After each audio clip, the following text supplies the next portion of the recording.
আসসালামু আলাইকুম। আমার বলার কোনো ভাষা নেই, কিভাবে শুরু করব সেটা বুঝতে পারছি না। আমার মতো সারা দেশের লোক আজকে হতবাক।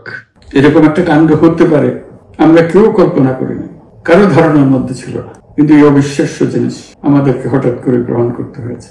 মাইলস্টোন স্কুল এন্ড কলেজের যে দুর্ঘটনা, প্রশিক্ষণ বিমান বিধ্বস্ত হয়ে এই কচি শিশুদের উপরে ঝাঁপিয়ে পড়লো, আগুনে পুড়ে মরলো। মা বাপদের আমরা কি জবাব দেব? কি বলবো তাদেরকে?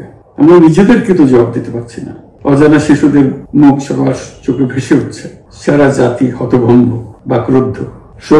শোকাহত বললে খুব কম বলা হবে। এই দুর্ঘটনার রেশ এখনো কাটেনি। এখনো লাশ আসছে হাসপাতালে, এখনো হাসপাতালে মারা যাচ্ছে। মা বাপ এখনো খোঁজ দিচ্ছে আমার সন্তান কোথায়, তাকে আর কোনোদিন চেনা যাবে কিনা, যাদের লাশ দেখছি তার মধ্যে আমার সন্তান আছে কিনা।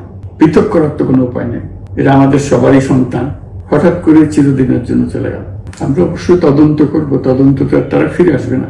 আমরা চিকিৎসার ব্যবস্থা করছি, সবাই ঝাঁপিয়ে পড়েছে, সকল হাসপাতাল, সকল মানুষ ছুটে আসছে। আমরা সবার কাছে অনুরোধ করছি, হাসপাতালে ভিড় করবেন না, কারণ যারা আহত তাদের জন্য এটা ভালো না।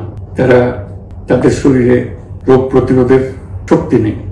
আমরা ভিড়ে থাকলে আমাদের শরীর থেকে কি রোগ তাদের মধ্যে ছড়িয়ে পড়বে তা বলা মুশকিল। কাজে দূরে থেকে দোয়া করেন সবাই। আমরা বাবা মা আত্মীয় স্বজন সবার কাছে আমাদের সহানুভূতি জানাচ্ছি। বাংলাদেশের যত সন্তান আছে সবাই আপনাদের সন্তান।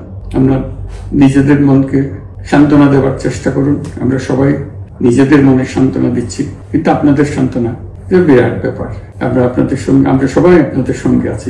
জাতির সমস্ত লোক আপনাদের সঙ্গে আছে। আমরা তাদের জন্য শোক দিবস ঘোষণা করেছি। আগামীকাল শোক দিবস। আমরা সবাই মিলে তাদের কথা স্মরণ করব, তাদের আত্মার শান্তি কামনা করব। আজকে থেকে সবাই তাদের আত্মার জন্য, তাদের রোহের জন্য মাগফিরাত কামনা করব।